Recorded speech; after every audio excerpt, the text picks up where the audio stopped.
बिस्मिल्लाहिर्रहमानिर्रहीम अस्सलाम वालेकुम। की हाल है? ठीक, उम्मीद कर तुम सारे ठीक होवोगे। तो जेडे बीमार ने दुआ करते अल्लाह ताला उन्होंने शफा दे। करानी सी सिलाई मशीन ठीक, तो मैं चलिया मित्रों उन्होंने ठीक करान, तो गवांढी का मुंडा नाल लैके चलिया। इस्त्री आ गई, मशीन फड़ के बैठेगा ताकि पिछों फड़ के बैठेगा, गिरे नहीं टुटे नहीं, वो ना बनवाने तो पहले पहले टुट जाए।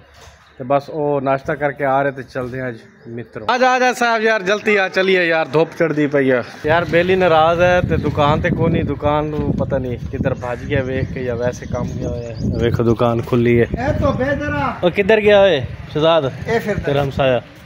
भाईजान हेलो भाईजान, अस्सलाम वालेकुम। वालेकुम अस्सलाम। भाईजान की हाजी बड़ा झूठा हाजी बस। हाँ मैं की झूठ बोलिया तू? 20 मिनट का कह के 2 घंटे बाद आए। 20 मिनट बाद ऐसी मुमताज को पूछ ले, बैठा बाहर। मैं सुबह 8 बजे बैठा, 8 मेरी बजे गल जब मैं तेन क्या 20 मिनट उस बाद मुमताज को पूछ मैं आया कि नहीं आया। मैं डॉक्टर को बैठा मोटे को 8 बजे तेन फोन कर लगा, पूरे 10 बजे तू वापसी हटे। जो मैं घर पहुँच के नंबर बंद करके सौ यार मैं बंदे को पता टाइम लगा यार। नहीं तू गलत गल की, तू घंटा डेढ़ लग सकता है, तू इसकी गल तक कर। तेन पता है बंदा अगला बंदा इंतजार कर रहा है, फिर मानू क्या मैं चल जाती तो बाइक जाना अज भी खड़ी।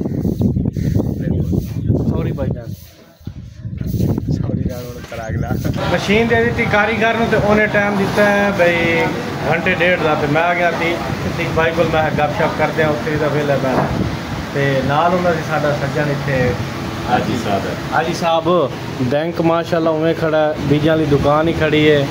तो नाल वाली दुकान जी तेरी होंगी, तो घ्यो श्यो शैम्पू टंगे खड़े, लेकिन तू को नहीं नज़र आना। बड़ी याद आती पई तेरी, देखने बड़ी मुँह जाई खड़ी है तेरी। अगर वीडियो देख रहे हैं तो रब्ता करें जरूर, ठीक है ना जी। मशीन सही करवा के तो वापस जा रहे हैं हम। तो मौसम आज कुछ बेहतर है, गर्मी घट है। क्यों मौसम किमें आज? गर्मी है आज को नहीं ना, आज गर्मी घट है जी। तो वापस जा रहे हैं घर नूं, दोपहर का टाइम हो गया। तो नहर किनारे VIP नज़ारा आया है, मज़ा आ रहा है।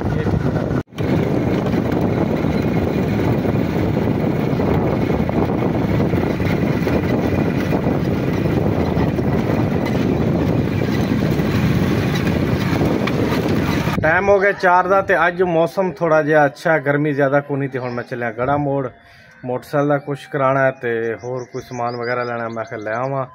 तो क्योंकि अगर घंटा होर लेट किया तो फिर शाम हो जानी है। तो फायदा उठाया जाए, क्योंकि मौसम थोड़ा जिहा अज ठंडा है, तो टाइम नाल काम निबेड़िया जाए। भाईजान अगे पेट्रोल खत्म हो गया सी, बेइज्जती हुई। तो मैं क्या हुण ना 5000 का कट्ठा पवाना है। भाईजान 1 सिफर काट के 5000 सिर्फ पा दे, बाहर देखी जाएगी। क्योंकि तेल अगर फिर ख़त्म हो गया तो बेइज्जती बड़ी होनी है ना। तेल खुला होना चाहिए, खुला फुल होनी चाहिए। हाँ जी 5000 का पवा देते। अस्सलाम वालेकुम भाईजान, की हाल है? ठीक हो? तबीयत से भाईजान थोड़े नाल काम है, तो मैं दसना ऑफ कैमरा है, अगर कर दो तो थोड़ी मेहरबानी। मैं इतना सफ़र करके आया, तो हम पता नहीं भाई काम करते नहीं या नहीं करते। चलो अल्लाह याद देगा। इन्होंने लाना सी पानी वाला कूलर, तो भाईजान ना लिया, समझदार है, मंजी सही ठुकांदा है। तो चेक कर रहे हैं, ठीक है लगता, याद रखेगा दोनों। चेक कर रहे हैं फिलहाल केड़ा पसंद आता सानू। ये यही पसंद है। चलो शापर पैक हो रहे हैं, भाईजान ने मंजी सही तरह ठुका ली है। शापर ही बड़ा सारा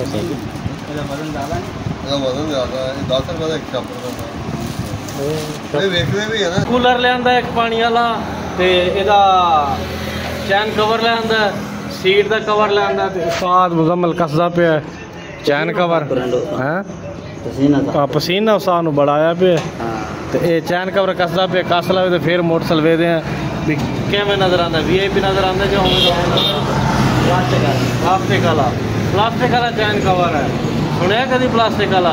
आज प्लास्टिक वाला चैन कवर पा रहे। मोटरसाइकिल पंचर हो गया, तो पंचर होया ऐसी जगह ते जिथे ना पंचर वाला तो ना कुछ, जंगल दे विच। आ वेखो सारा जंगल है, जिधर वेखोगे मोटरसाइकिल पंचर होया खड़ा है। तो आय हाय, वैसे मैं वेख लिया तो किल कुल तक को नहीं लग्या होया। तो हुण वावा सफ़र है, उत्थों जाके तो पंचर लवाना पैना। जब बच्चा इत्थों लंघिया तो कहता चाचा की हो गया? मैं कहा चाचा पंचर हो गया। कहना कोई गल नहीं, इत्थे नाल ही है पंचर वाली दुकान। कम से कम 1.5 किलो सफ़र पिया, 1.5 किलोमीटर सफ़र पिया तो कहंदा इत्थे नाल ही। दूसरे दिन सुबह हो गई तो मेहमान कहंदे जी हुण वापस जाना, इत्थे असीं खेतां च कहंदे कपाह वेखनी तेरी चेक करनी है, चेक करके ते हुण चले ने। मैं तो कहना रवो। नहीं जी हाजी साहब बड़ी मेहरबानी, तुसी सानू इतना टाइम दिता है। तुसी भाईजान टाइम दिता। नहीं नहीं तुसी भी टाइम दिता, क्यों जे तुसी आए हो बारू ताजे ताजे, क्योंकि जेड़ा आवे ना बारू ताजा ताजा हुण तो सज्जन बेली छड्डदे भी नहीं। सानू पता है कल असीं तुहानू कीता सी फोन पहले, तुसी उस टाइम सो गड़े मोड़। बिल्कुल असीं कहा जी हाजी साहब जैसी दीदार करने, तुसी कहा जी आ जाओ।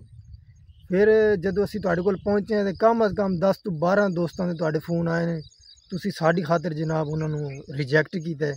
हुण जाके तुसी उन्हां नू टाइम देओगे, इस वास्ते तुहाडा भी बहुत बहुत शुक्रिया। साडी मेहरबानी नाल तुसी साडी भी मेहरबानी है, नाल तुहाडी भी मेहरबानी। मैं तो अभी दोपहर करवा मेरे को नहीं बस चलो। ए मेहमान आए सी जी हरी अड्डा हरी मैनर, अड्डा हरी मैनर ते हुण चले ने। तहसील भी तुहाडी होई है, मेलसी साडी भी होई है, जिला भी होई है, लेकिन ਇਹ ਹੈ ਕਿ ਇਲਾਕੇ ਦੇ ਥੋੜਾ ਫਰਕ इलाके दा थोड़ा फर्क ਇਲਾਕੇ ਦਾ ਫਰਕ ਪੈ ਜਾਂਦਾ। ਤੁਸੀਂ ਜ਼ਰਾ ਪੱਕੇ ਇਲਾਕੇ ਦੇ ਲੋਕ, ਅਸੀਂ ਜ਼ਰਾ ਕੱਚੇ ਇਲਾਕੇ ਦੇ ਲੋਕ।